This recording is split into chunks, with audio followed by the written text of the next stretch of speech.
Oke, bisa kita mulai ya. Orangnya sudah lewat 20 orang ya.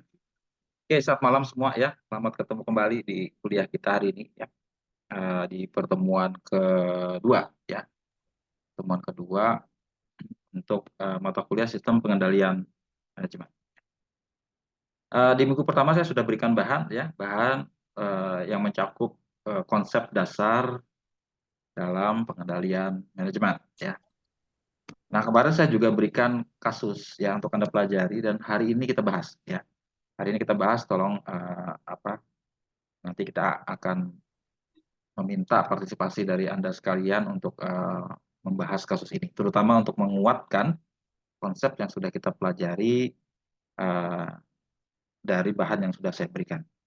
Oke, sebelum ke sana saya refresh sebentar ya, mana poin-poin yang perlu Anda ingat yang nanti akan kita bahas sepenuhnya di kasus ini. Ya.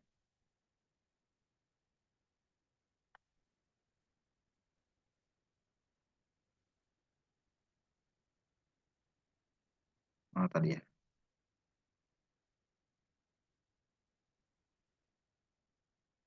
Saya sharing.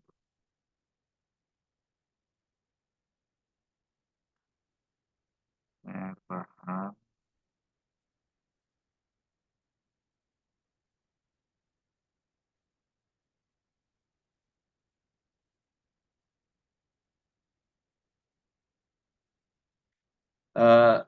Kemarin sudah kita bahas bahwa pengendalian manajemen ya itu pada intinya berusaha mengatasi tiga hal ya. Tiga hal yang terjadi kalau orang tidak melakukan yang terbaik, orangnya dalam hal ini karyawan atau pegawai tidak melakukan yang terbaik untuk organisasi. Ada tiga hal ya, kelompoknya itu ada tiga. Pertama, karena kurangnya arahan ya. Orang tersebut nggak diberi arahan apa yang seharusnya dia kerjakan, apa yang diharapkan dari mereka ya. Kemudian kedua, karena kurangnya motivasi ya. Jadi antara organisasi dan si pegawai atau karyawan bersangkutan tidak kongruen ya, eh, yang dimauai organisasi ya tidak dijalankan oleh mereka karena mereka punya tujuan berbeda. Mereka tidak bekerja dengan cukup keras untuk kepentingan terbaik organisasi, tapi untuk kepentingan diri mereka sendiri. Ya, berarti itu tidak pas ya, antara tujuan dan tujuan organisasi dan tujuan pribadi. Ya. Itu berkaitan dengan kurangnya motivasi. Termasuk juga kalau misalnya karyawan tersangkutan itu begitu mementingkan kepentingan sendiri sampai merugikan organisasi. Ya, bisa jadi seperti itu ya. Mereka yang melakukan kecurangan ya atau pencurian atau penggelapan itu tergolong sebagai orang yang sudah salah dalam motivasinya. Ya. Sepenuhnya dia tidak mementingkan organisasi tapi mementingkan dia pribadi. Dan itu jelas sangat tidak diinginkan oleh suatu organisasi yang baik. Ya. Kemudian ketiga bisa terjadi karena orang tersebut punya keterbatasan yang tidak memampukan mereka bekerja sesuai yang diharapkan dari mereka. Jadi ketiga hal ini harus diatasi supaya karyawan bisa membantu sepenuhnya pencapaian tujuan organisasi. Itu yang diharapkan dari pengendalian manajemen, dikendalikan sepenuhnya. Untuk mengendalikan tiga hal ini harus diatasi. Bagaimana mengatasinya?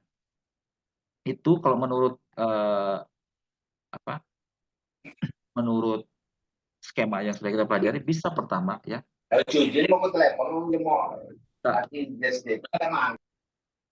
Bisa kita hadapi ya, atau kita bisa hindari ya. Hadapi ini maksudnya oke, ini masalah kita ya. Berarti ini kita harus hadapi dengan cara-cara tertentu. Ya. Atau kita sama sekali bisa menghindari. Kita tidak ingin menghadapi masalah ini, kita hindari saja ya dengan melakukan berbagai macam cara. Ya. Hindari itu bisa menyerahkan ini ke orang lain, ya, atau mengeliminasi. Maksudnya mengeliminasi itu kita tidak mau melakukan pengendalian, kita serahkan ke orang lain. Misalnya unit bisnis itu dijual ke orang lain, ya, atau diserahkan ke orang lain yang mengerjakan, atau disubkontraktorkan. Itu sebagian cara untuk mengatasi masalah itu. Tapi bisa juga dengan otomatisasi, ya, dengan membuat pengendalian itu dilakukan oleh mesin, ya.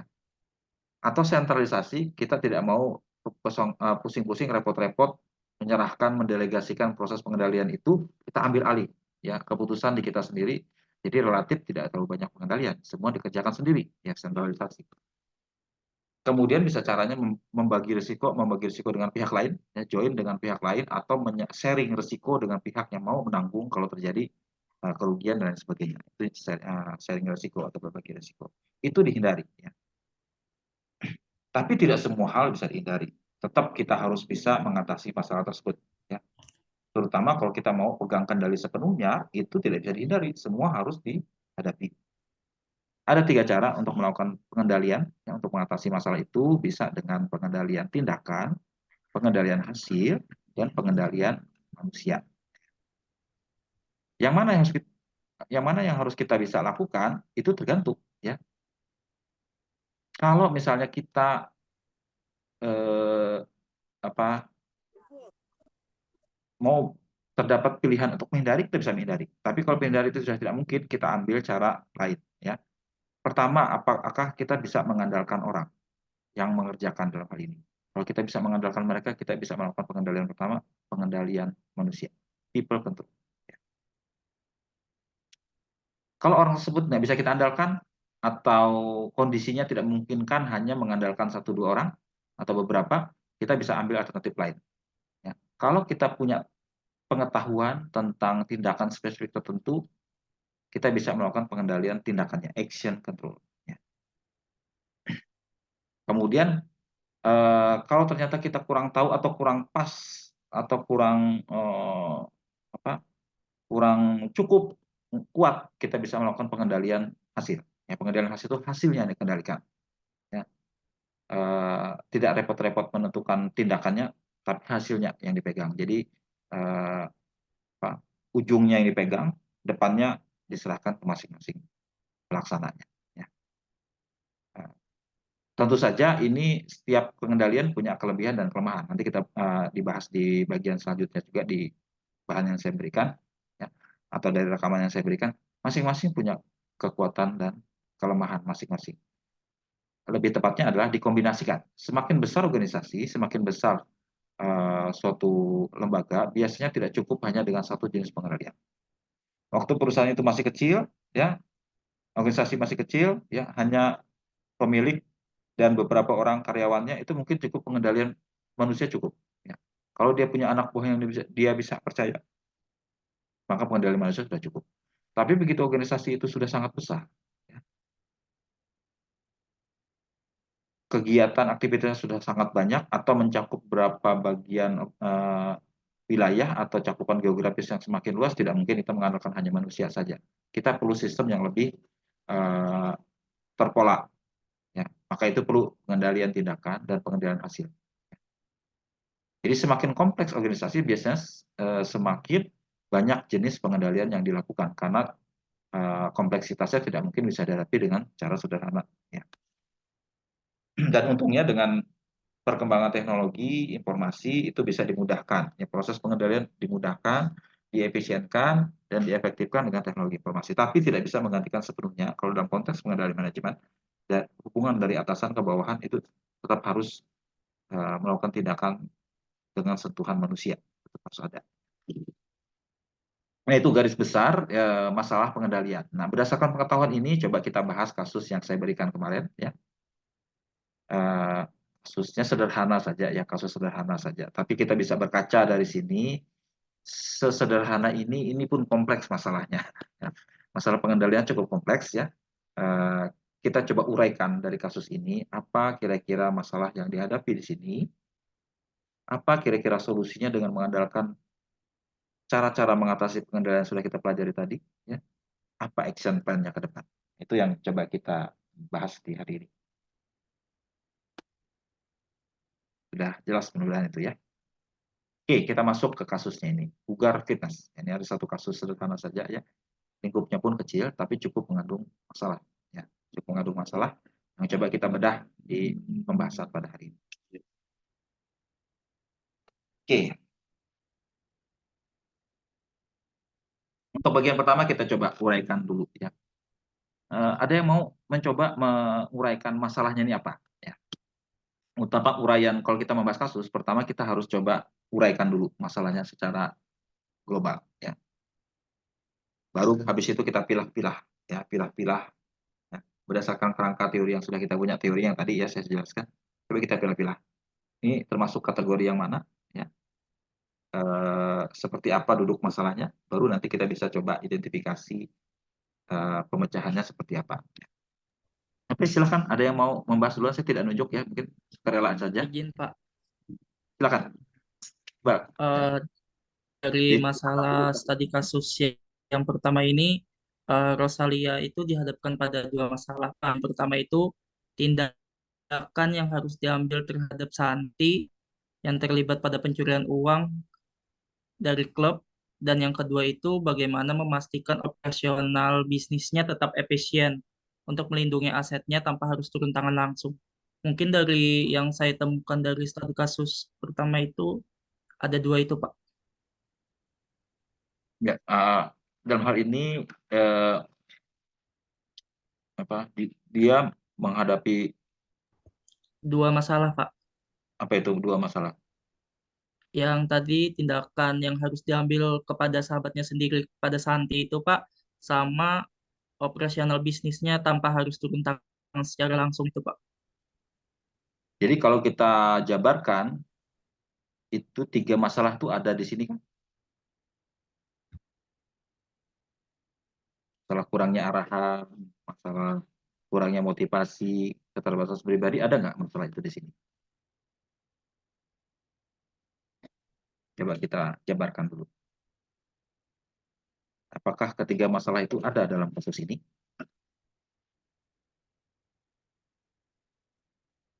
Atau yang lain?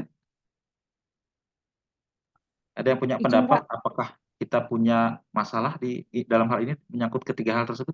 Ya silakan. izin Pak, mengenai kasus tersebut jika dikaitkan seperti materi yang kita pelajari tadi, itu termasuk dalam kurangnya motivasi. Seperti yang Bapak jelaskan tadi, pada kurangnya motivasi itu eh, sebentar, Kurangnya ada motivasi. perilaku yang mementingkan diri sendiri, di mana Santi yang merupakan salah satu teman lama yang merupakan instruktur juga dan bekerja di bisnisnya Rosalia ini mengambil atau mencuri uang yang dimaksud di dalam kasus tersebut, sehingga hal itu merupakan perilaku untuk mementingkan diri sendiri atau si Santi tersebut. Oke. Dan hal itu tentunya merugikan bisnis yang dilakukan atau bisnis yang sedang dijalankan si Rosalia. Mungkin itu Oke. Pak tambahannya. Ada masalah kurangnya motivasi atau ketidaksesuaian motivasi ya. Oke, makasih Ainun. Ainun Nisa, ya. Satu masalah sudah kita ketemu, kurangnya motivasi katanya. Ada yang berpendapat atau tidak setuju atau ada pendapat lain? Apakah ada masalah lain lagi di Saya situ? Pak, Silakan. saya Pak. Menurut Hmm, saya ada juga di situ betul. Pak, termasuk kurangnya arahan juga Pak Kurangnya dari arahan. karyawan. Iya Pak. Jadi Dari mana tahunya sebenarnya kurang arahan? karyawan itu tidak memahami juga Pak, peraturan-peraturan, tidak ada peraturan-peraturan yang jelas mungkin Pak di situ Pak. Nah sama kalau mungkin kalau yang untuk yang ketiga itu keterbatasan pribadi kayaknya tidak ya Pak, tidak ada di situ karena semua kayaknya sudah mempunyai skill eh, yang mumpuni lah untuk menjalankan pekerjaan tersebut. Jadi sepertinya tinggal aturan dan arahannya saja mungkin diperjelas lagi sampai bahkan untuk keputusan sanksi pun eh, itu bingung Pak untuk pensanksi saat itu bagaimana. Itulah mungkin dari saya tambahannya Pak untuk kekurangan arahan. Sama tadi juga kurangnya motivasi juga benar Pak yang disampaikan teman-teman. Jadi ada dua mungkin. Oke. Nah, tadi siapa yang berbicara ya? Samsul. Nah, Samsul ya. Oke, kurangnya arahan ya. Walaupun sini tidak jelas ya, kurangnya arahan itu di kasus tidak terlalu banyak dijabarkan. Apakah si Rosalia ini sudah memberikan arahan secukupnya, atau kita asumsikan saja bahwa itu kurangnya diberi arahan? Arahan itu kan seperti eh, apa? Kalau dalam organisasi kan punya target tertentu ya, visi, misi, sasaran, strategi ya, eh, kebijakan itu Sepertinya tidak ya dalam kasus ini, maksudnya gitu kah Pak Samsul? Sepertinya tidak ada di sini ya, walaupun tidak ada dituliskan, Anda mengasumsikan begitu kah? Iya Pak, sepertinya tidak ada di situ. Tidak ada ya. Oke, oke, makasih. Yang lain punya pendapat, ada hal lain juga di sini. Kenapa ini jadi menimbulkan masalah? Kita mau jabarkan sekarang akar masalahnya. Izin Pak, Silakan Ibu Rauda. izin memberikan pendapat.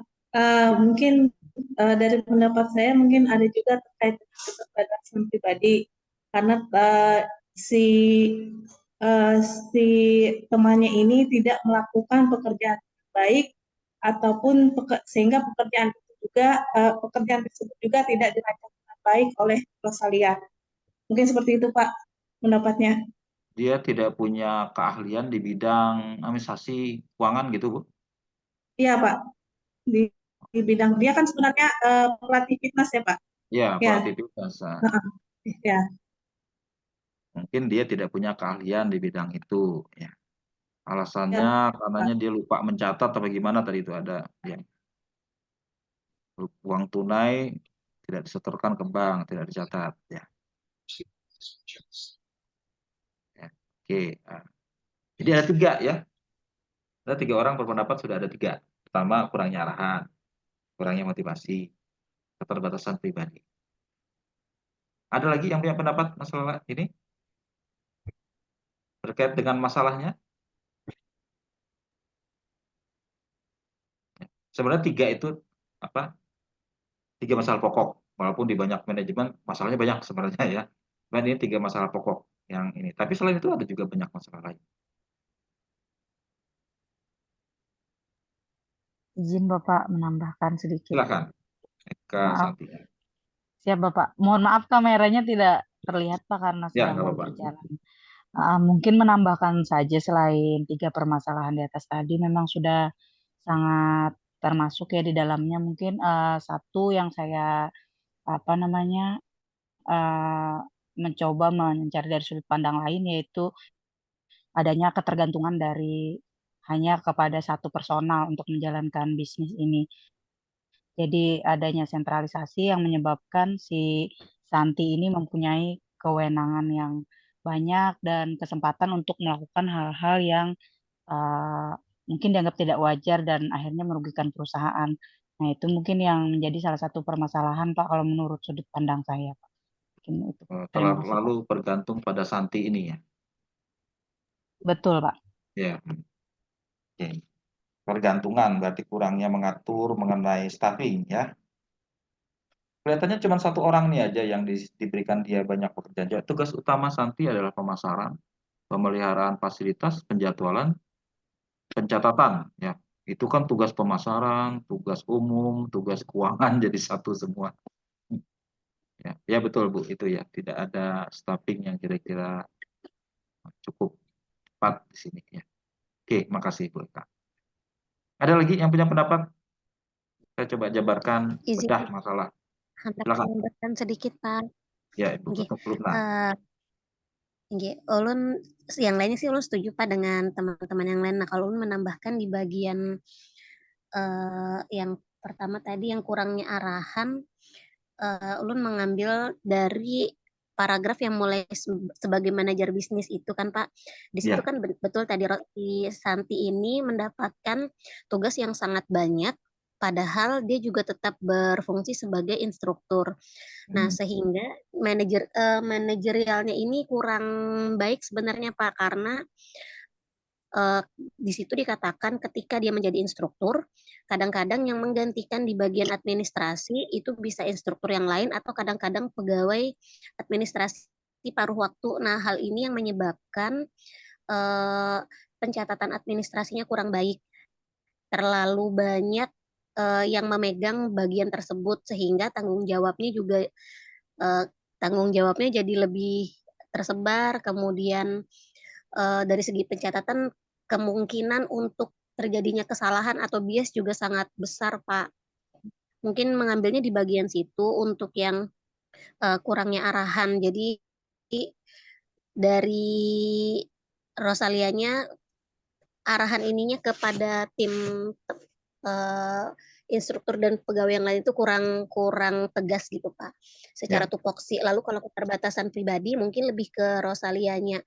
Nah, untuk Rosalianya kan di kalimat yang bagian bawah itu dia ini bingung, galau lah Pak istilahnya karena mau tetap melaksanakan namun terbatas dengan kehidupan pribadi yang masih mengurus keluarga dan sebagainya. Jadi keterbatasannya di bagian situ. Kalau menurut ulun, maksudnya kalau untuk keterbatasannya lebih ke Rosalia, tapi kalau misalkan yang kurangnya arahan tadi, yaitu tadi karena Rosalianya kurang memberikan arahan kepada sesuai dengan tupoksinya masing-masing gitu Pak. Mungkin itu Pak. Mohon kalau ya, makasih. Makasih, Bro. Jadi itu ya, terlalu mengandalkan satu orang, tapi juga tidak mengatur ke yang lain juga ya. Apa? Ya ibarat serabutan lah gitu ya, serabutan kerjanya nggak ditata dengan baik pengaturannya itu ya, dan tinggi. merangkap-rangkap pekerjaannya ya. Oke, itu ya. Ada lagi masalah lain? Saya punya pendapat lagi?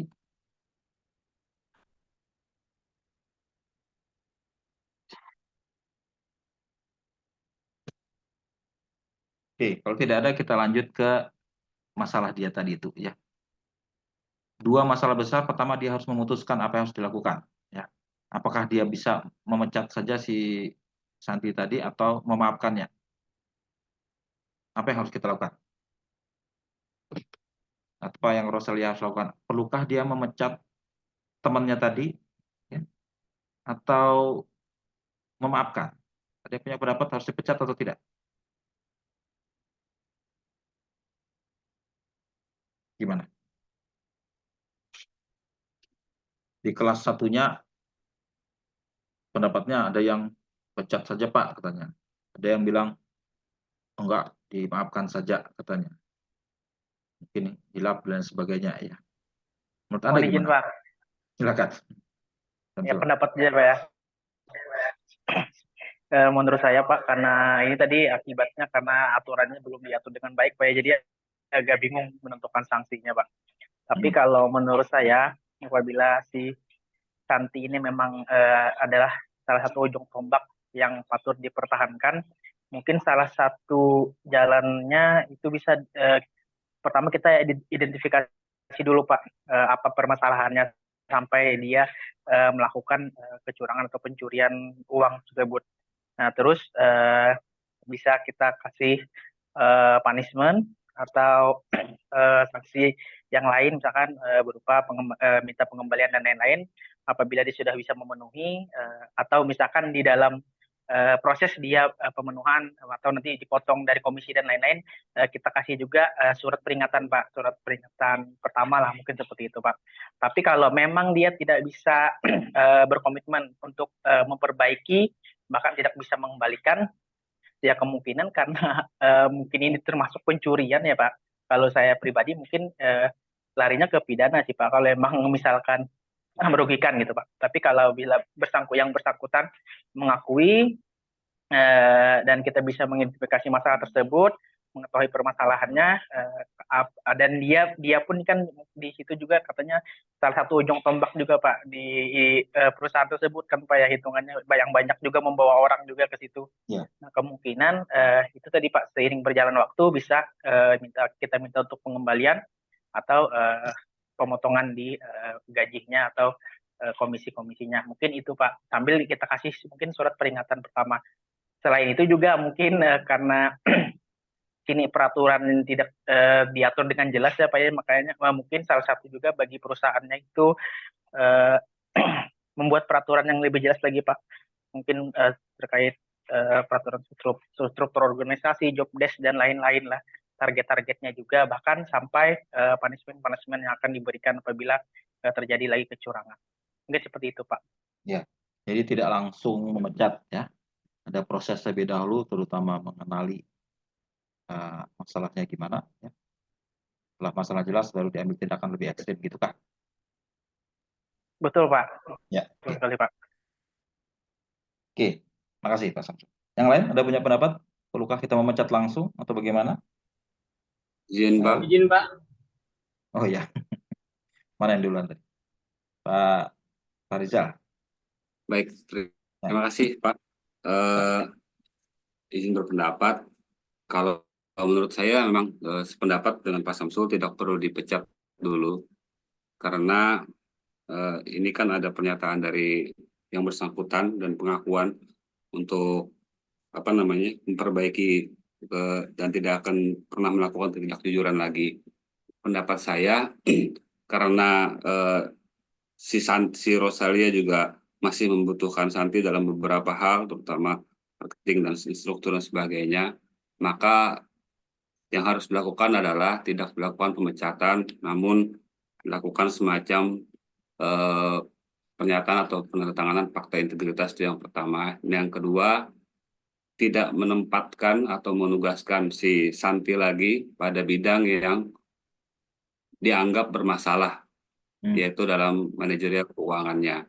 Sehingga si Rosalia mau tidak mau harus mencari staf lain untuk manajerial kas tersebut, dan Santi pada manajerial yang lain, agar kendali tersebut bisa berubah, dia tidak lagi terjerumus dalam hal yang berulang.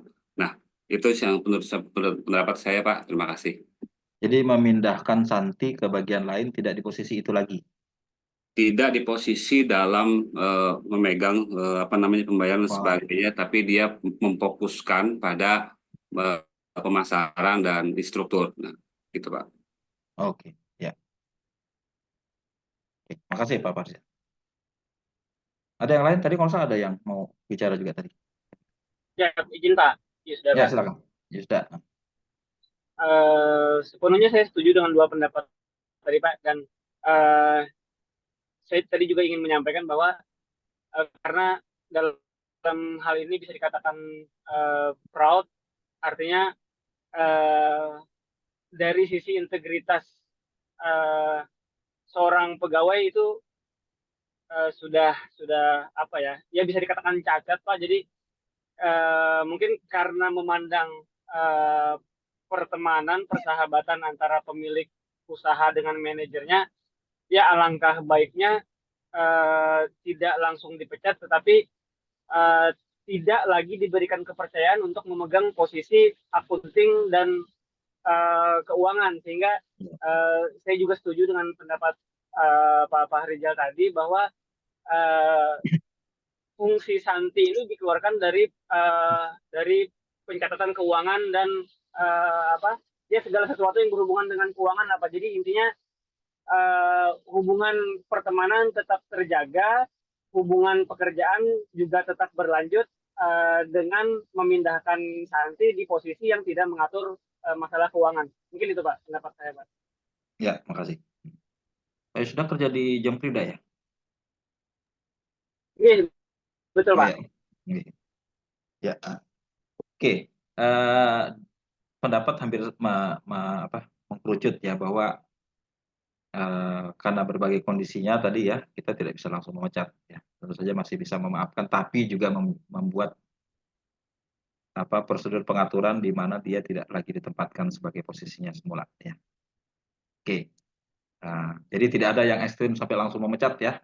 Ada nggak di sini? Nggak ada ya. Memang dalam prosedur kepegawaian kan tidak bisa langsung ya. Ada proses SP1, SP2, SP3 baru dipecat. Biasanya seperti itu, tidak bisa langsung ya.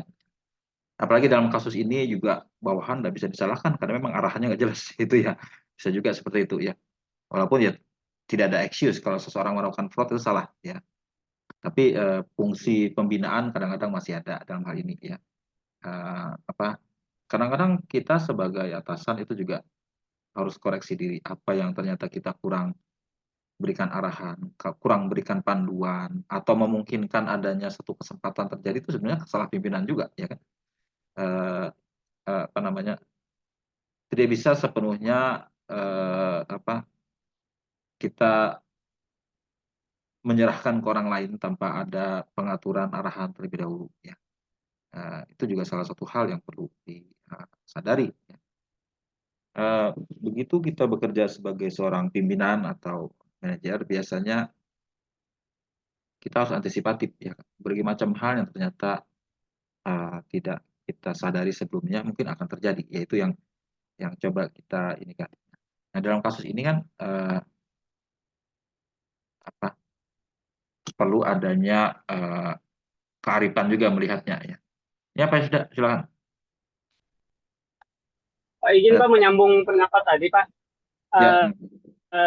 Jadi sebenarnya saya berpendapat seperti itu karena memandang ini adalah usaha pribadi dan ada unsur persahabatannya Pak. Tetapi ketika saya berpendapat misalkan hal seperti ini katakanlah fraud terjadi di industri keuangan, yaitu no excuse Pak, seperti yang Bapak sampaikan tadi. Jadi mungkin ada perbedaan pendapat ketika ini terjadi di usaha yang milik pribadi dan ada unsur persahabatannya, tetapi akan berbeda pendapat saya secara pribadi ketika ini terjadi di dalam industri keuangan, karena ini hubungannya dengan integritas Pak. Jadi kalau misalkan hal seperti ini terjadi di dalam sebuah industri keuangan, ya no excuse Pak untuk fraud sekecil apapun dan seringan apapun masalahnya. Ketika fraud terjadi di dalam sebuah industri keuangan, itu sudah no excuse Pak. Ya. Itu pendapat saya Pak. Betul sekali. Beberapa jenis organisasi tidak mentolerir ada sekecil apapun fraud ya. Itu sudah menunjukkan integritasnya cacat. Ya, itu ya sudah kita pahami itu ya. Karena memang di industri tertentu itu sangat kritis ya, kepercayaan masyarakat itu harus benar-benar dipegang ya. Kepercayaan organisasi, integritas itu harus dijunjung tinggi ya. Kesalahan satu sedikit itu tidak biarkan, karena kesalahan kecil akan mengarahkan juga kesalahan-kesalahan lebih besar lagi. Nah, dalam hal ini kan kebetulan masih ya perusahaan kecil lah ya. Perusahaan kecil dan juga masih ada kaitan hubungan pertemanan, emosional juga adalah sedikit fungsi pembinaannya ya. Di banyak kasus memang ada, yaitu tadi kita tidak langsung membinasakan tapi membina ya, ada toleransi tertentu untuk kita juga mampu memperbaiki orang lain yang mungkin salah ya. Ya tentu saja kita tidak bisa percaya 100%. Kalau orang sudah punya cacat seperti itu, kita tidak bisa percaya 100% lagi ya kan. Ya tadi tindakan kita tidak mempercaya lagi dia memegang posisi itu lagi sudah menunjukkan bahwa kita tidak percaya 100% kepada dia lagi. Ya karena pernah ada cacatnya yang tidak bisa kita sepenuhnya mempercayakan itu lagi ke depan, sudah merupakan itu ya. Saya pernah mengalami bukan saya langsung ya, tapi di satu organisasi seseorang pernah berbuat semacam ini ya. Akhirnya dilakukan pembinaan, tapi kita tidak pernah mempercayai dia lagi untuk memegang uang. Tapi saya pikir ya kadang-kadang memang karakternya kadang-kadang seperti itu ya, tidak ada rasa tanggung jawab, tidak ada semacam itu juga ya, benar ya. Sudah menunjukkan satu cacat tertentu yang mungkin tidak akan selamanya tidak akan hilang terus ya. Jadi itu yang juga perlu diwaspadai ya.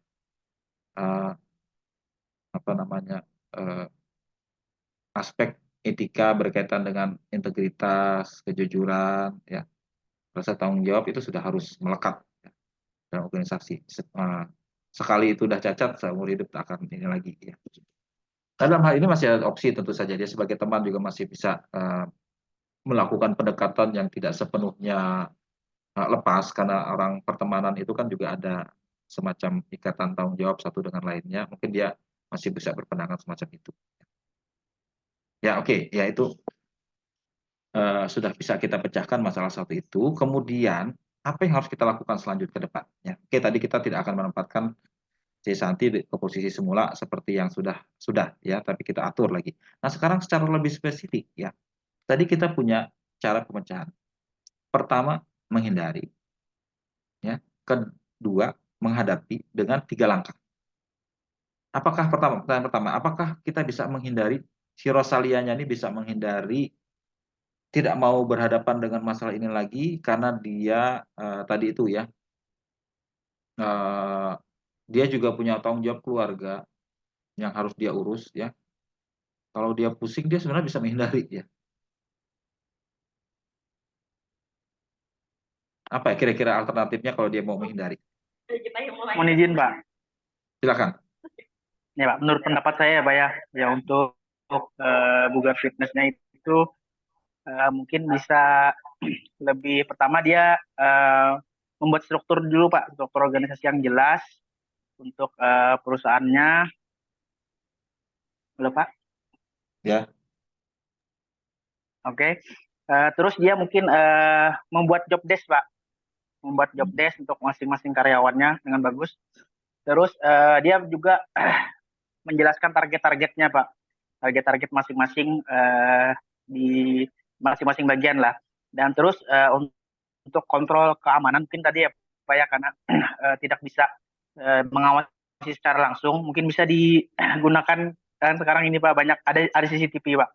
Nah, jadi mungkin untuk keamanannya mungkin bisa menggunakan CCTV, Pak, di titik-titik tertentu yang mungkin menurut kita yang mungkin menurut kita bisa kita lihat ya kegiatan apa yang harus kita ketahui lah di titik-titik tersebut. Nah, mungkin untuk Google Fitnessnya itu Pak yang harus dilakukan, Pak. Kalau dari saya, Pak, pendapat saya. Itu saja, Pak. Oke, dari uraian itu berarti kita menghadapi, ya kan? Walaupun yang Anda uraikan tuh ada berbagai macam bentuk, ya. Itu menghadapi berarti. Menghindari bisa nggak di kasus ini? Itu yang Anda uraikan tuh menghadapi. Yang pertanyaan saya, menghindari bisa nggak di sini? Menghindari itu melepas sama sekali masalah ini. Yang bisa jawab? Izin, Pak Tri. Hanafi, Ya, Pak. Hanafi, gitu. Kalau dari kasus itu ya, Pak ya, kita lebih memilih ke menghindari ya. Tetapi juga karena perusahaannya kecil, kemudian kita bisa saja sih Pak menghindari kan. Kita lepas, kemudian ya kita aman lah seperti itu, Rosalia. Cuman kalau misalnya tadi ini ada perusahaan kecil, kemudian juga ada ikatan pertemanan, kita juga pengen memberikan kesempatan kedua, walaupun dia fraud ya seperti itu. Dan ini juga seperti Mas Yus sudah bilang bukan bergerak di bidang apa jasa keuangan kayak gitu. Memang kalau kita lepas artinya hubungan pertemanan kita sudah putus, Pak. Ya. Kita tidak memperhatikan pertemanan, persahabatan apapun udah kita lupakan karena dia sudah mengkhianati kita dan kita selesai gitu kan. Artinya aku kan perlu lagi Ikam nih, Ikam sudah mengkhianati aku dan aku sudah kehilangan kepercayaan, Ikam keluar dari perusahaan kayak gitu. Nah, tetapi sama dengan dalam konteks misalnya kita adalah lembaga keuangan. Kalau bank namanya itu tidak ada maaf bagimu lagi, Pak. Kalau fraud sekecil apapun kata Mas Yuda, karena ini sudah adalah fraud dan itu nanti kalau kita biarkan malah bisa berdampak untuk pegawai yang lain juga bisa ketularan gitu. Nah, jadi kalau misalnya tadi lepas dengan segala konsekuensi ya sudah tidak ada pertemanan dan memang artinya sudah sama-sama ketahui juga Santi tentu saja harus menerima juga konsekuensinya kan Pak. Alasan apapun untuk keperluan apapun karena terdesak apapun kebutuhan hidup apapun ya kan ini namanya sudah penyelewengan perusahaan mencuri ya tadi ya dibilang teman-teman ya ini memang kalau memang Rosali mau menghindari ya sah-sah saja Pak. Menghindari cuman itu juga dia gini, akan Pak. kehilangan orang kan Pak. Menghindari itu misalnya gini, daripada repot-repot sudah dijual saja usaha ini, serahkan ke orang lain atau tunjuk seseorang sebagai general manajernya, dia tidur-tiduran aja di rumah, bisa juga kan Pak ya? Ya itu kan langkah yang ini ya Pak ya mudah ya. Cuman kalau kita juga di posisi Rosalia juga kita juga pengen tetap terlibat di situ, tetap juga pengen partisipasi, pengen berkontribusi juga. Ya memang bisa dilakukan kata Patri tadi kan. Kita enak-enak aja kan suruh orang tunjuk sebagai manajer yang kita bisa percaya, selesailah persoalan gitu kan. Iya. Tapi kalau misalnya kita memang mau tetap terlibat di situ ya juga kan Pak nggak enak juga Pak langsung lepas seperti itu Pak. Hanya tanggung jawab ya Pak ya sebagai pemimpin di situ ya Rosalia gitu ya. Sebagai owner juga mungkin kayak gitu. Oke Pak Nabi, makasih ya. Tadi Ibu Ainun mau berpendapat, Ainun Nisa? Iya Pak, izin Pak. Kemudian gimana? Apa mau serahkan ke orang lain saja biar dia Kalau ngurus? saya sih kurang lebih juga Pak dengan Pak Handapia tadi. Ini kan masih bisnisnya kecil. Namun saya menambahkan sedikit seperti yang dijelaskan di slide Bapak kan masalah pengendalian itu ada penghindaran dan sistem pengendalian manajemen. Ya. Nah, penghindaran ini kan artinya kita melepas nih, bukan menghadapi. Nah, terus gimana sih caranya? Mungkin salah satunya seperti yang Bapak contohkan juga tadi, eliminasi aktivitas, menyerahkan seluruhnya aktivitas bisnis si Rosalia ini kepada pihak ketiga dengan melalui mekanisme subkontraktor atau sejenis perjanjian dan sebagainya. Karena berhubung si Rosalia ini juga punya kepentingan sendiri di rumah gitu Pak. Dia tadi kan mempermasalahkan untuk ada kepentingan urusan rumah tangga yang harus dihadapinya juga. Nah, mungkin itu sih Pak pendapat saya, artinya ada salah satu cara penghindaran dengan eliminasi aktivitas atau mungkin bisa juga dengan otomatisasi. Misal mengganti si Cara untuk pembayaran, bagian keuangan ini. Ya, mungkin seperti cara itu. pembayaran Terus juga bisa ditambahkan. otomatis. Yes.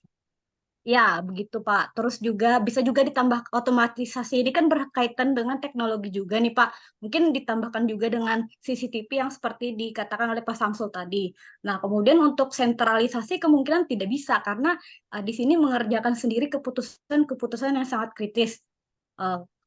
Seperti yang saya mungkin kalau pendapat saya ya, si Rosalia ini tidak bisa punya kepentingan sendiri di rumah yang bukan mewajibkan, yang mengarahkan dia untuk lebih kepada eliminasi aktivitas sih Pak. Kalau menurut pendapat saya. Mungkin itu aja sih Pak tambahannya. Terima kasih. Ya.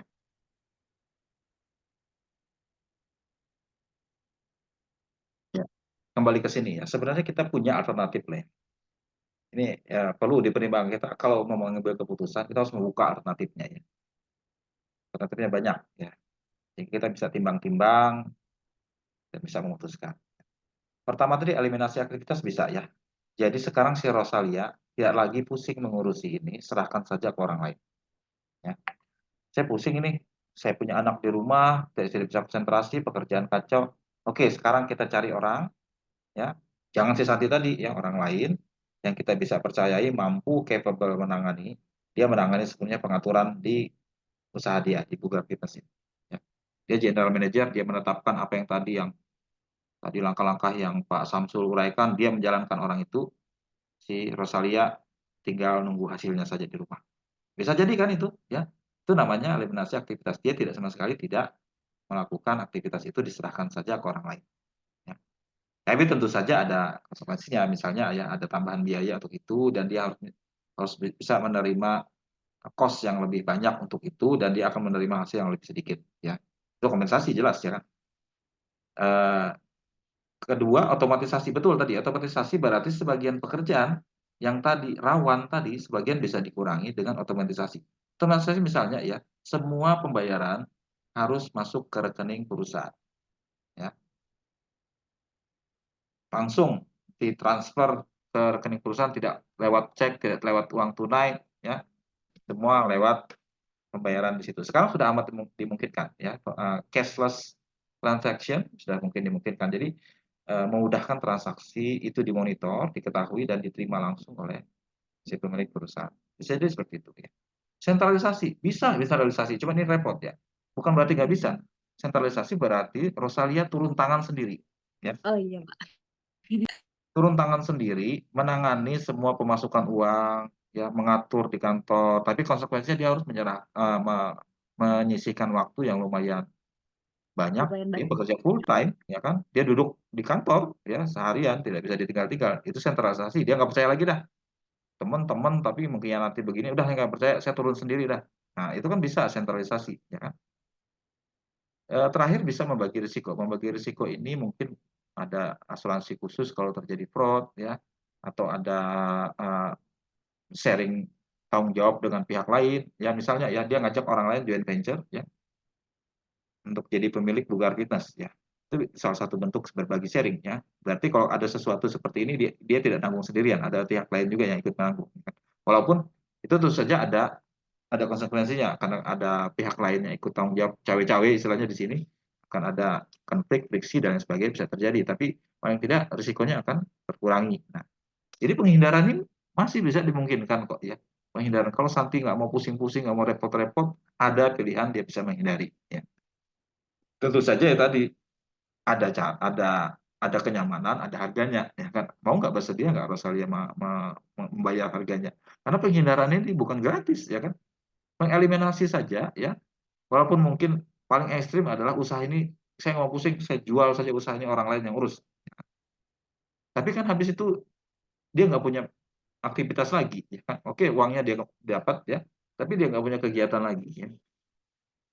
Ada orang yang saya sudah capek, saya mau pensiun, udah perusahaannya dijual orang lain yang urus, ya. Tapi dia mau pensiun, ya, memang nggak ada kegiatan lain.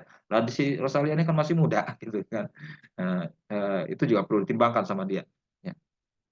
Itu ya otomatisasi nggak murah, ya. Walaupun sekarang ongkos teknologi informasi semakin rendah, ya kan. Itu relatif bisa dijalankan. Ini otomatisasi ini bisa kita kombinasikan dengan hal lain, ya. Tapi itu bukan satu-satunya cara, ya. Ingat otomatisasi hanya untuk beberapa bagian pekerjaan saja. Untuk pengambilan keputusan itu nggak bisa diserahkan ke mesin. Bagaimana mengatur anak buah nggak bisa diserahkan ke mesin. Itu terbatas sekali, ya.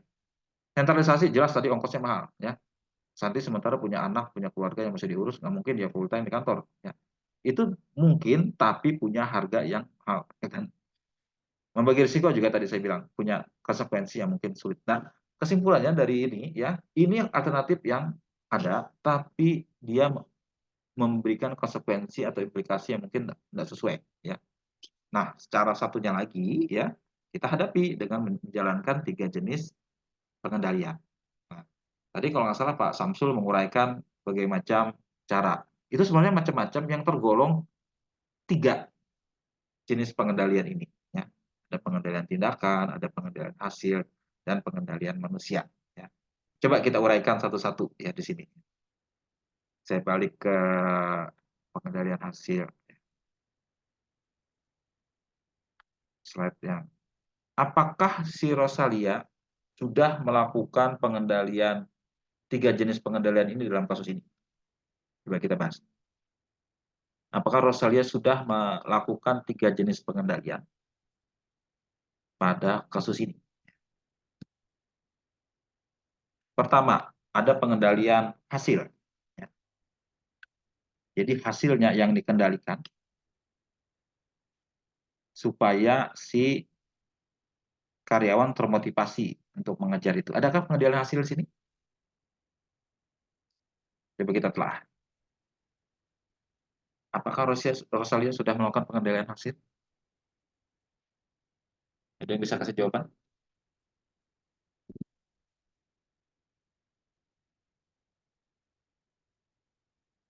Ingat, pengendalian hasil itu kita mengendalikan dengan cara seseorang diberi tanggung jawab untuk mencapai hasil tertentu.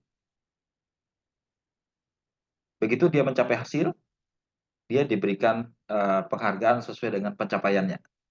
Ya, dengan cara itu, hasil yang diinginkan organisasi akan juga dikerjakan oleh karyawan yang ditugaskan. Itu pengendalian hasil. Ya. Apakah ada semacam itu pengendalian hasil ini? Izin Pak, Silakan. maaf kalau salah. Mungkin ada Pak, pengendalian hasil itu kan memberikan kepada individu imbalan untuk usaha memberikan hasil yang baik. Ya. Mungkin kalau dari kasus ini seperti gaji mungkin Pak. Gaji yang diberikan kepada instruktur yang bekerja di bisnisnya si Rosalia. Mungkin itu Pak. Gaji saja, Komisi, Pak. Pak, komisi. Gaji saja, Pak. Gaji atau komisi maksudnya ya. Kalau gaji itu sifatnya tetap. Kalau komisi tergantung dari berapa banyak yang dia dapat. Oh iya Pak, komisi Ya. berarti Pak. Nah, ya, pengendalian hasil sudah dilakukan di sini, ya, dengan cara Rosalia memberikan komisi, ya. Jadi kalau dia bawa orang, ya, bawa klien, bawa pelanggan, menyebutnya apa ya? Kalau senam itu, klien, anggaplah klien yang bawa orang, ya, ikut itu, dia akan dapat sekian persen dari pembayaran itu. Di sini dikatakan instruktur dibayar berdasarkan komisi. Komisi berkisar antara 20-50% dari pendapatan. Bervariasi tergantung dari pengalaman instruktur dan apakah instruktur itu membawa klien ke Bugar Fitness. Ya. Jadi dari pendapatan ya itu 20-50% dibagikan kepada instruktur. Kalau instrukturnya yang santi berpengalaman akan lebih banyak dapat komisinya ya. Kemudian kalau dia bawa orang akan tambah lagi ya, akan tambah lagi komisinya. Jadi semakin banyak pendapatan ya, maka semakin banyak juga penghasilan mereka. Nah, itu pengendalian hasil sebenarnya. Jadi hasil yang kita inginkan akan juga dikerjakan oleh karyawannya karena itu terkait langsung ya. Terkait langsung yang didapat perusahaan dengan yang didapat organisasi, yaitu pengendalian hasil. Ya, sudah dilakukan di sini pengendalian hasil 20-50% ya, dari pendapatan kotor. Jadi sebenarnya ya si Rosalia itu hanya mendapatkan 50% ya dari pendapatan. Sisanya dibagi kepada instruktur berdasarkan kontribusi mereka masing-masing. Ya, berdasarkan amal ibadahnya masing-masing. Oke, itu ya berarti pengendalian hasil sudah ada di sini ya. Jadi Rosalia sudah menjalankan pertama pengendalian hasil. Pengendalian tindakan adakah di sini?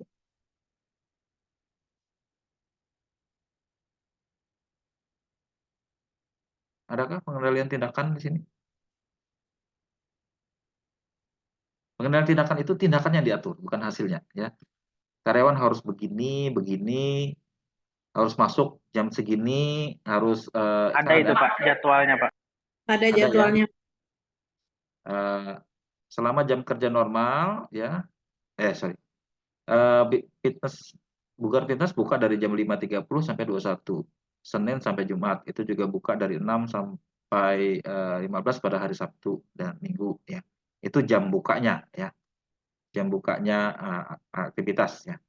Jam bukanya fitness. Ya. Selain itu adakah lagi? Ya? Tidak ada Pak. Tidak ada. Ya. Tidak diatur. Ya, misalkan dia harus hadir 15 menit sebelum itu, misalkan seperti Pak, tidak ada Pak.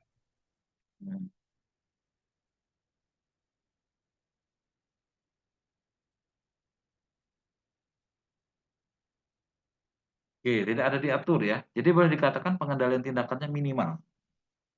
Tadi semua yang dibilang oleh Pak Samsul itu pengendalian tindakan. Ya. Tindakan itu, tindakan yang diatur. Ya.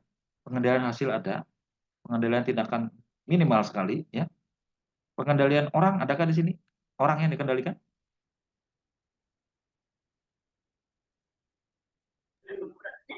Tidak ada juga Pak.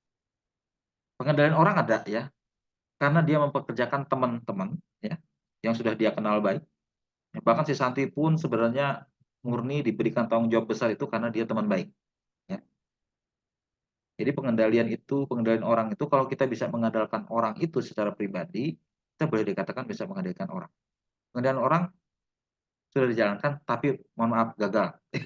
Gagal karena orang yang dipercaya dan diandalkan tidak menjalankan sesuai yang dia percayai. Ya. Jadi ada risiko pengendalian gagal karena kita sepenuhnya mengandalkan pada orang. Ya tadi dalam kasus tadi ya, pengendalian paling pertama yang harus kita jalankan adalah pengendalian orang. Bisakah orang yang kita berikan kepercayaan sebagai bawahan itu mengerjakan itu? Ya, kalau kita punya kenal baik dengan orang tersebut, teman, ya itu relatif kita sudah memilih mereka berdasarkan kriteria tertentu, terutama dalam artian kita bisa mempercayai mereka. Nah, tapi pengendalian orang saja tidak cukup, ya. Dalam hal ini kasusnya nih, pengendalian orang saja tidak cukup. Pengendalian hasil saja tidak cukup. Harus ada pengendalian lain yang diperlukan supaya ini nggak terjadi. Ya, ini bisa kita dipelajari bahwa di sini pengendaliannya kurang dalam hal pengendalian tindakan. Kurang cukup banyak sehingga meleset ininya ya Ini salah satu contoh bahwa pengendalian tindakan kurang diberikan di kasus ini. Ya. Oke, karena kita sudah sadar seperti itu, coba kita masuk ke pengendalian tindakan ya. Di bahan kita mengenai pengendalian, saya review ke sana. Pengendalian tindakan. Ya, dijadikan satu sama personalia pengendalian orang dan culture. Saya balik lagi ke situ ya. Sambil kita coba membahas kasus tadi.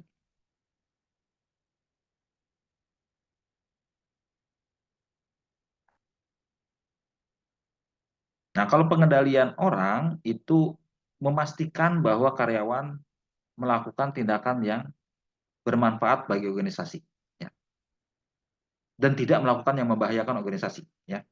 Dan umumnya kebanyakan dalam bentuk preventif, mencegah lebih baik daripada mengobati, ya. Jadi pengendalian tindakan itu dicegah itu tidak terjadi nantinya dengan diatur sepenuhnya tindakan mereka. Ya. Jadi kebanyakan bersifat pencegahan atau preventif perilaku yang tidak diinginkan. Ya, dalam kasus seperti tadi, terus terang tidak ada pencegahan yang memadai terhadap bawahan yang melakukan fraud tadi itu. Ya. Nah, tapi untuk efektif pengendalian tindakan itu harus tahu apa tindakannya, apa yang diinginkan, dan juga kita punya kemampuan untuk memastikan perilaku yang diinginkan itu benar-benar terjadi. Ya. Jadi tahu apa yang kita inginkan dan tahu apa yang terjadi pada saat mereka bertindak. Nah, itu yang syarat yang diperlukan. Ya. Nah, ada 4 jenis pengendalian tindakan. Pertama, pembatasan perilaku, dibatasi. Ya. Kemudian review pertindakan, sebelum bertindak sudah harus diberi review, diberi arahan. Tindakannya adalah seperti ini, Anda mengerjakan seperti ini nantinya, hasilnya harus seperti ini. Nah, itu sudah diberikan sebelum bertindak, pratindakan, pre-action. Ya. Kemudian ada juga diberikan akuntabilitas. Tindakannya seperti ini, nanti di akhir tindakan akan diminta pertanggungjawaban, pelaporan, evaluasi, dan sebagainya atas tindakan yang sudah dilakukan. Kemudian terakhir itu redundansi aktivitas tindakan itu ada semacam backup-nya atau support-nya. Ya. Nah, pembatasan fisik tadi sudah diuraikan ya, harusnya sih dibatasi ya. Pembatasan fisik itu misalnya kunci, password, akses yang tidak boleh sembarang orang bisa masuk, itu salah satu pembatasan fisik. Pembatasan administratif atau sering disebut juga di dalam istilah akuntansi adalah pengendalian secara internal. Ya. Itu adalah pembatasan wewenang pengambilan keputusan, pemisahan tugas, itu adalah bagian dari secara administratif dibatasi. Dalam kasus tadi kita lihat ya, si Santi itu merangkap semuanya. Ya. Sama sekali dia tidak dibatasi, tidak juga dipisahkan tugasnya, semua dirangkap jadi satu. Dalam pengendalian internal ya, beda dengan pengendalian manajemen ya. Pengendalian internal sifatnya pembatasan perilaku. Pengendalian manajemen lebih luas ya, 3 hal tadi itu ya. Pengendalian internal yang biasanya dibahas oleh orang akuntansi itu khusus di sini dalam konteks pengendalian tindakan. Kalau dalam konsep pengendalian internal, supaya perilaku tidak terjadi, biasanya tugas-tugas penting dipisahkan. Ya, tidak dirangkap oleh satu orang supaya kegiatan dia terbatas dan ada orang lain yang bisa memonitor tindakan dia. Jadi tidak dibiarkan seseorang bekerja sendirian. Itu prinsip utama dari pengendalian internal. Dan itu diterapkan juga di sini. Jadi ada pembatasan wewenang dan ada pemisahan tugasnya. Dipisah, tidak boleh dirangkap. Ya. Kalau dalam pengendalian internal, seseorang yang megang uang tidak boleh dirangkap orang yang mencatat. Tidak boleh juga dirangkap oleh orang yang memberi otoritas atau persetujuan. Kalau ketiga-tiganya dirangkap, bahaya itu. Ya. Semua bisa dilakukan oleh dia tanpa diawasi. Itu. Nah, pada intinya adalah pembatasan perilaku ini mengeliminasi masalah-masalah motivasional. Dalam kasus tadi kita bahas ya kan, masalah paling besar adalah masalah motivasional. Jadi pengendalian tindakan sangat diperlukan di sini. Dia tidak punya pengendalian tindakan ini, masalah motivasional lah terjadi di kasus tadi. Kemudian review pratindakan itu semacam sebelum bertugas dia sudah harus diberikan arahan. Itu biasanya dalam bentuk anggaran, ya anggaran.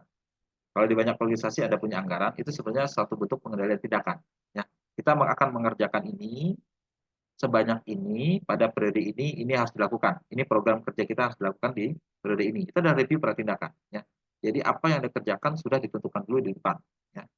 Ini bahkan bagus untuk mengatasi 3 hal sekaligus. Ya. Mengatasi kurangnya arahan, karena dia diberi arahan apa yang harus dikerjakan.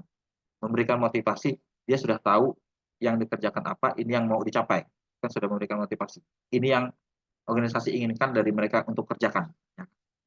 Kemudian memperbaiki keterbatasan pribadi, bisa juga dimungkinkan. Ya. Untuk mengerjakan ini, kalau saya tidak mampu bagaimana Pak? Ya sudah, kamu kursus dulu, kamu training dulu sebelum mengerjakan itu. Nah jadi, karena dia sifatnya antisipatif ke depan, ya, 3 hal ini bisa kita bereskan terlebih dahulu. Ya.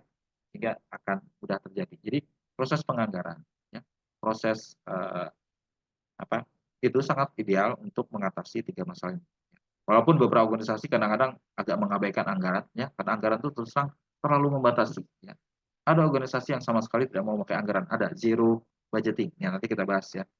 Itu bisa terjadi karena dia menganggap itu terlalu birokratis, rumit, tapi sebenarnya ada manfaatnya, yaitu memberikan semacam arahan. Ya. Nah, dalam perusahaan-perusahaan kecil memang jarang yang membuat penganggaran secara baku, ya.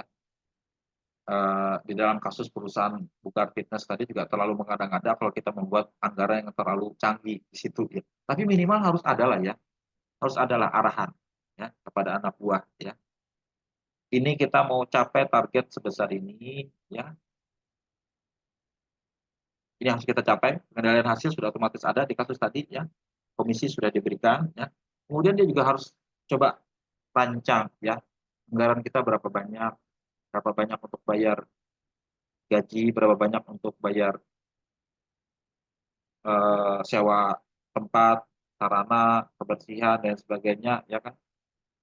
Adakah yang bisa kita tabung untuk kegiatan yang ke depan, ya kan, pelatihan dan sebagainya, ya kan. Itu juga harus bisa dianukan, ya. Semakin besar organisasi, mereka akan semakin membutuhkan perencanaan yang baik. Perencanaan itu perlu, ya. Walaupun yang direncanakan tidak mesti harus terrealisasi, ya kan, tapi paling tidak kita sudah tahu arahannya ke depan seperti apa. Memberikan panduan mau apa yang akan kita lakukan ke depan, itu sangat penting. Kemudian akuntabilitas tindakan karyawan itu diminta pertanggungjawabannya. Ya. Ini ada langkah-langkahnya, definisikan dulu apa tindakan yang mau diinginkan, kemudian dikomunikasikan tindakan yang harus dilakukan, tindakan yang dilakukan diamati, kemudian kalau tindakan yang itu sudah dilaksanakan, kita harus memberikan reward. Ingat, harus ada rewardnya. Ya. Pengendalian tidak akan sepenuhnya bisa efektif tanpa ada reward. Ya. Di banyak organisasi dia diberikan penghargaan. Ya. Misalnya tadi ya, coba saya review dari ulang. Definisikan tindakan-tindakan yang baik adalah harus seperti ini, harus seperti itu, rajin bekerja, mencapai taat atas peraturan kerja dan lain sebagainya, itu sudah merupakan tindakan diinginkan. Itu dituangkan dalam bentuk tata tertib, peraturan kerja, kode perilaku, kode etik, kemudian kebijakan dan prosedur. Itu diatur, ya kan?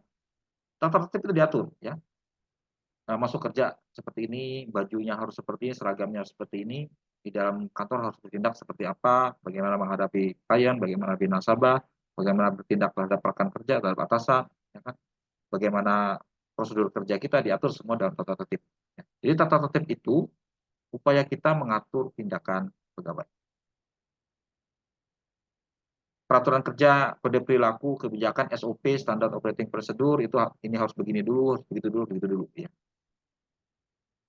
Itu dibakukan, ya. Banyak organisasi sudah tahu akan itu, ya. Diatur sampai hal sekecil-kecil sekalipun diatur, ya. Cara berpakaian, cara bertindak, cara senyum dan sebagainya diatur semua, ya. Karena itu ada terstandar, ya. Itu yang kerja di bank biasanya sudah tahu lah itu, ya. Standar mereka sangat terjaga di situ, ya.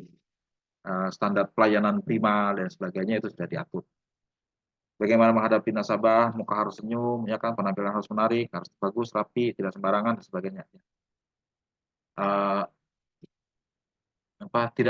Tidak juga berlebihan, misalnya, ya, ada tahap tertentu. Kemudian sekali tindakan itu dijalankan, itu kita harus lacak atau amati sejauh mana pelaksanaannya. Bisa dari atasannya langsung mengamati, dari atasannya supervisi langsung dari atasan ke bawahan, apakah tindakan itu sudah dilakukan belum, ya. Misalnya ada karyawan lambat dan sebagainya, dia bisa mencari, menegur, kenapa lambat hari ini, ya. Atau kerjaannya tidak sesuai, dia bisa langsung tegur, langsung perbaiki, langsung atasi masalahnya, seperti itu, ya. Yang sifatnya melekat pada kegiatan sehari-hari. Tapi ada juga periodic tracking, secara periodik di-track, ya, dilacak, ya. Apakah ini sudah dikerjakan? ya, bisa meminta pihak lain yang mengerjakannya, tidak dari atasannya. Ya. Pihak lain yang melacak itu. Ya. Pernah dengar mystery shopper? Ya. Jadi seseorang yang berpura-pura menjadi pelanggan atau nasabah yang sebenarnya dia memata-matai dan melihat apakah tindakan tadi itu dilakukan apa tidak, tapi tidak disadari sama orang yang dilacak tadi. Ya. Jadi itu ya. Jadi dia tidak menyadari bahwa dia sedang dilacak kegiatannya. Saya pernah bekerja sebagai mystery shopper, walaupun kerjaan sampingan. Di KFC ya, saya disuruh datang ke restoran itu ya, mencatat di dalam pikiran saya berdasarkan panduan yang mereka berikan apa saja yang sudah mereka kerjakan sesuai nggak sama itu. Setelah saya pulang dari sana saya bikin laporan ya, ini sudah dikerjakan, ini sudah dikerjakan, ini yang belum, ini nggak bagus, lapor ke saya. Itu dikompilasi nanti ya. Nah nanti hasil itu akan dikonfrontir ke kepala manajer cabangnya di situ. Nah, hasilnya bulan ini nggak bagus nih. Jadi nggak tahu siapa yang membuat laporan itu karena dia nggak tahu, karena dia misteri tadi siapa yang melakukan itu ya, yang melacak tadi itu. Ya. Jadi saya diberi panduan dari pertama masuk, memesan makanan, kapan makanannya selesai, mejanya bersih apa enggak, makanannya enak apa enggak, tersedia enggak kelengkapannya, kemudian pergi ke WC bersih enggak WC-nya, kemudian orangnya menyapa apa tidak dan sebagainya, kan itu bisa dilacak, dicatat ya. Bahkan zaman sekarang harus disedia kamera untuk melacak itu ya, ada kamera rekamannya ya, bisa seperti itu. Itu buat tahu apakah tadi sudah dijalankan atau belum. Itu ya. Mungkin mereka yang di bank sudah tahu seperti itu prosedurnya. Bentuk lain adalah bukti tindakan ya. Bukti tindakan itu kita membuat pelaporan ya. Kita sudah ngapain, laporan kegiatan ya, laporan kegiatan kita sudah melakukan apa saja ya kan. Atau waktu saya dulu kerja di kantor akuntan, kita bikin namanya time report. Time report itu kita mengerjakan apa saja ya, dari jam berapa sampai jam berapa, tujuannya untuk mencas kepada klien ya, tapi itu juga salah satu bentuk tindakan kita apa saja. Dan itu harus disetujui oleh atasannya. Dia sudah melakukan ini, sudah mengerjakan ini, sudah mengerjakan itu, atasannya setuju, berarti dia sesuai dengan arahan. Terakhir diberikan reward ya. Tadi si manajer cabang tadi bisa diberikan reward atau punishment tergantung dari pencapaiannya dari hasil pelacakan tindakan. Nah itu ya, kita sadar di kasus kita yang barusan ini itu tidak ada, hampir tidak ada sama sekali pengendalian tindakan yang dijalankan. Jadi wajarlah itu terjadi ya. Pengendalian tindakan terutama padahal mengatasi masalah motivasi ya. Kita harus amati betul yang anak buah tadi bekerja seperti apa, itu harus diamati ya. Diawasi ya.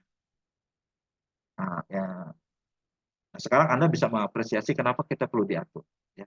Tapi ya pengendalian tindakan ini punya efek samping, efek yang nggak bagus, yaitu bahwa membuat dia, karena tindakannya sangat diatur ya, kalau dalam organisasi tertentu bisa buruk akibatnya, karena dia menghambat kreativitas, inovasi, dan adaptasi karena semua hal itu diatur.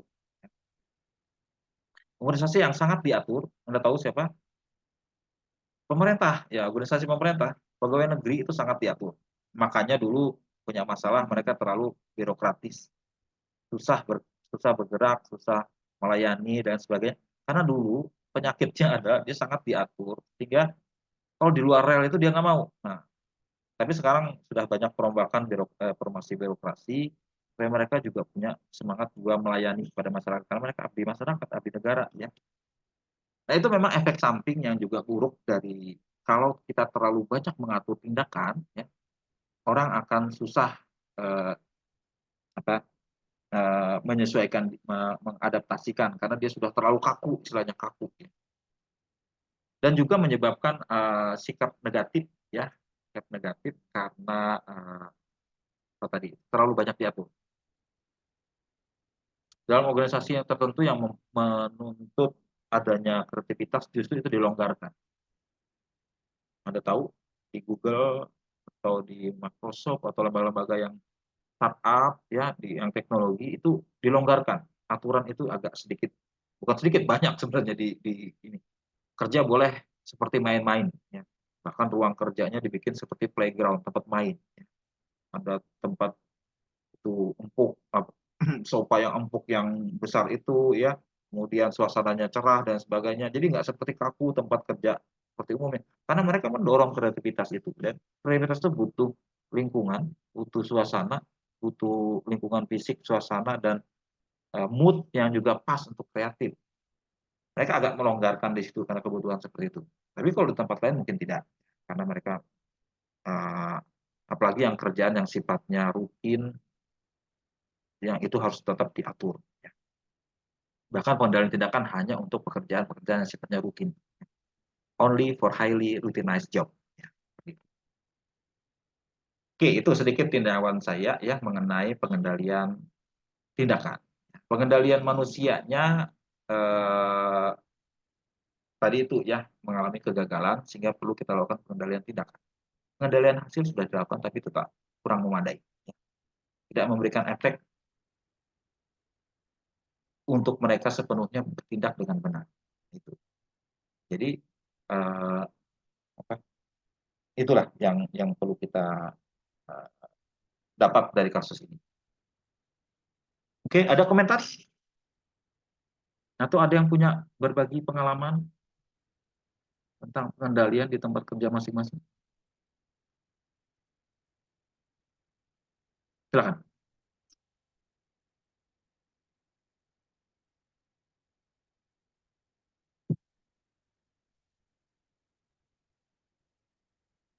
Ada yang nggak senang dengan terlalu banyak diatur tindakannya?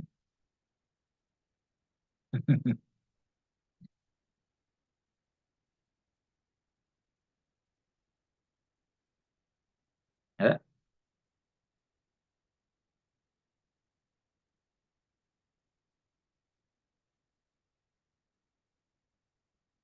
Di diskusi mahasiswa terdahulu ya, ada timbul pertanyaan seperti ini.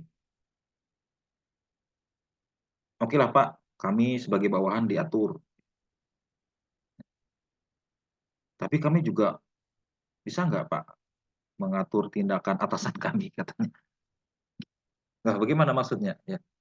Oke, kami sebagai bawahan ya diatur dengan macam peraturan, tata tertib, ya, target kerja dan sebagainya. Tapi kadang-kadang tindakan atasan juga ya benar juga Pak. Karena bagaimana? Ya ada beberapa hal yang kami tidak setuju dan sebagainya. Ada nggak triknya Pak untuk mengatasi kita mengatur atasan? Maksudnya gitu. Ada yang bisa kasih ini nggak? Tips nggak dalam kasus seperti itu? How manage the boss? Bagaimana kita mengelola bos kita di atas kita?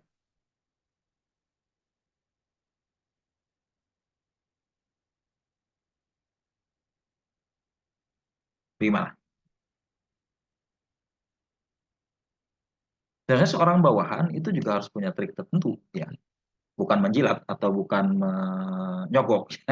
Ada trik tertentu, ya. Gimana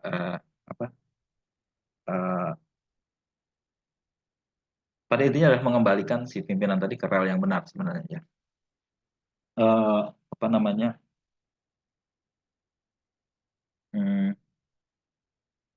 Yang pasti punya kemampuan asertif ya, sebagai bawahan kita tidak boleh disuruh begitu saja ya, maksudnya gini, kita juga harus punya daya kritis, kemampuan ya kan, dan bertindak asertif itu bukan melawan ya, tapi memberikan sesuatu yang mungkin apa bahasa Indonesia asertif itu ya, tindakan asertif, kita tidak menurut begitu saja, tapi bisa mengajukan argumen tertentu yang boleh dikatakan bisa menolak itu, ya bisa terjadi ya seperti itu. Tentu saja itu harus dibenarkan ya, tapi bukan asal menolak, asal melawan ya. Atasan kalau dilawan biasanya efeknya buruk ya. Asertif itu tindakan yang kira-kira pas ya untuk kalau kita mengatasi seperti itu. Oke, yaitu yang saya jawab seperti itu ya. Apa namanya, di samping juga mengingatkan lagi tujuan bersama kita apa ya kan, kalau sampai keliru harus diingatkan. Tentu saja dengan cara yang benar ya, dengan cara yang pas ya. dan juga melihat kondisi pribadi yang bersangkutan seperti apa. Apa namanya? Kadang-kadang kan kita nggak senang ya dengan cara pimpinan atau style pimpinan kita yang kurang pas, ya kan? Nah, itu tantangan bersama yang kita hadapi, ya kan? Nah, cara mengingatkannya dengan cara tidak buat menyinggung itu juga ada seninya. Itulah kenapa manajemen dia katakan seni, ya kan? Tidak sepenuhnya saklek, tapi ada seni tertentu yang sangat tergantung pada situasi dan kondisi tertentu. Oke, ada komentar lain sebelum saya akhiri? Izin Pak, menyampaikan pendapat Pak. Silakan. Betul Pak, sangat setuju tadi Pak bahwa memimpin adalah sebuah seni. Terus juga menurut pendapat saya, selain itu ketika kita ingin menyampaikan suatu pendapat atau mengkritik pimpinan atau apalah itu, kalau menurut saya kita harus menguasai dulu regulasinya. Jadi ketika kita misalkan menguasai regulasi, kita memahami regulasinya seperti apa, ketika kita ingin menyampaikan sebuah pendapat bahwa yang dilakukan pimpinan ini adalah sesuatu yang menyalahi regulasi, dengan kita berdasarkan pada sebuah regulasi, maka pimpinan akan lebih mudah menerima argumen-argumen yang kita sampaikan, karena sesuatu yang kita sampaikan berdasarkan regulasi dan dasar hukum yang harus kita ikuti, sehingga pimpinan lebih mudah menerima pendapat kita. Mungkin seperti itu sih Pak. Oke, betul sekali ya. Kita harus tahu regulasinya ya. Karena kalau tidak ada, tadi yang saya bilang relnya, on track tadi, relnya itu harus kita ketahui, ujung kiri, ujung kanannya seperti apa. Ya kan? Kalau sudah lewat, ya berarti dia keluar regulasi ya. Kita mengingatkan itu tujuannya buat mengamankan beliau juga ya, di atasan kita juga, jangan sampai salah ya. Betul sekali, kita harus tahu relnya ya, regulasinya istilahnya, batasannya ya, atau kalau regulasinya tidak ada diatur, mungkin batasan-batasan tertentu yang menurut kita harus kita sadari ya, seperti itu. Nah, dalam kasus kita tadi itu ya, anggaplah Anda sebagai orang lain selain si Santi bekerja buat Rosalia. Nah, kita harus mengingatkan si Rosalia tadi, nah kondisinya seperti ini. Anda terlalu, ya tapi kita harus pendekatannya ini ya, supaya pendapat kita bisa diterima sama si Rosalia, mungkin caranya juga harus tepat, ya kan, harus tahu ininya, saatnya, momennya, ya. Jangan juga kita dianggap menikung teman sendiri, ya kan, si Santi tadi ya, juga harus bisa disadari ya. Dalam pengalaman saya yang terus terang juga tidak banyak ya, kemampuan argumentasi, mengungkapkan pendapat secara pas itu penting ya, terutama kalau kita mengingatkan atasan seperti ini. Saya punya atasan yang argumentatif sekali orangnya, pernah. Nah, dalam seperti itu saya juga argumentatif juga sama dia ya. Dia nyuruh seperti ini dan kita rasa nggak benar, kita bisa balik bahas ke dia ya. Kebetulan dia dari suku tertentu yang memang agak keras ya, saya juga ikut keras ya. Nggak bisa kayak begini, sama gebrak meja ya nggak apa-apa, dia senang saja ya kan. Bahkan dia senang kalau punya anak buah yang berani bersikap seperti itu, nggak dibiarkan dia jalan sendiri semaunya ya. Ya memang terus terang kuat-kuatan otot argumen sih sama dia gitu. Maksudnya kita bisa berani menolak atau berani mengargumenkan ya, itu bukan membantah ya, mengargumenkan nggak seperti itu, seperti ini. Jadi itu terus terang ya, dari banyak organisasi kalau ada keterbukaan semacam itu bagus ya. Perbedaan pendapat tuh harus ditolerir, jangan hanya manggut semua masuk jurang semua, kan itu bahaya ya kan. Sebagai Anda juga harus sebagai seorang manajer yang berpengetahuan nantinya ya, harus bisa punya kemampuan mengargumenkan yang menurut kita benar. Ya, terusnya menurut kita benar itu menurut aturan yang benar ya kan, regulasi Pak Yasdi tadi. Dan itu juga harus dikomunikasikan dengan baik. Kita nggak akan banyak gunanya kalau kita hanya tinggal diam. Ya memang pelan-pelan ya kan, supaya nggak tersinggung, ada caranya kita pelan-pelan. Apa? Kenapa? Ini coba diingat seperti ini Pak, gini-gini kan. Jadi ada semacam itulah. Tapi juga kita bisa berbeda pendapat. Saya sering berbeda pendapat dengan atasan saya ya. bahkan walaupun itu tidak dibocorkan ke pihak luar kan, kalau antara pimpinan tidak kompak akan dilihat jelek, tapi cuman itu di ruang forum kami saja ya, atau di rapat internal yang diikuti orang banyak, itu boleh berbeda pendapat. Karena perbedaan pendapat itu akan menggoyahkan sesuatu yang yang terlalu kaku ya. Kita punya perspektif lain ya, pengambilan keputusan harus tidak single sifatnya, tapi memberikan banyak perspektif sehingga kita tidak terlalu terpaku pada satu perspektif. Nah itu seperti itu, sudut pandang itu harus ada ya. Itu yang diharapkan dari seorang manajer yang mampu bertindak asertif ya, seperti itu. Itu tambahan saja ya, walaupun di luar konteks ini ya, kita bisa menjabarkan seperti itu, apa skill atau kemampuan yang dipunyai oleh manajer kalau Anda bertindak dalam situasi tertentu. Oke, itu ya. Ada pendapat sebelum saya akhiri, sudah setengah 11, hampir setengah 11 ya. Cukup panjang diskusi kita ya. Selesai ini saya minta Anda sekalian nanti membuat semacam ulasan dari hasil pembahasan kita ini atas kasus ini ya. Nanti saya minta Anda sekalian mengumpulkan di minggu depan ya, nanti saya buat semacam Google Classroom, nanti kumpulkan di sana ya.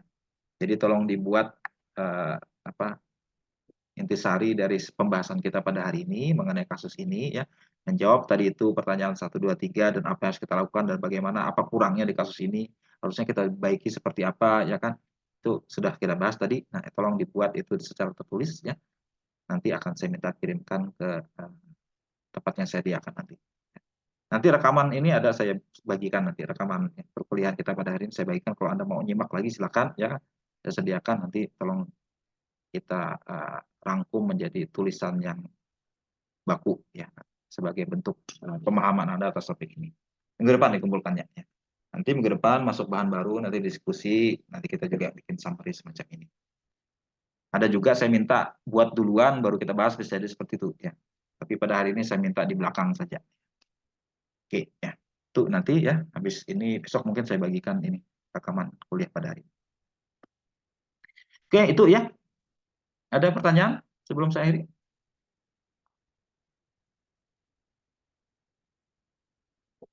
Oke, tidak ada? Oke. Terima kasih banyak untuk perhatiannya ya, untuk diskusi kita pada hari ini. Terima kasih atas partisipasinya, cukup ramai pada hari ini ya. Mudah-mudahan ini bisa menambah pengetahuan kita bersama. Dan kita akhiri malam ini ya, sampai ketemu di minggu depan ya. Selamat istirahat, sampai ketemu. Oke, selamat malam semuanya. Terima kasih Pak. Ya, terima kasih. Terima kasih Pak. Makasih Pak. Ya. Akhiri ya.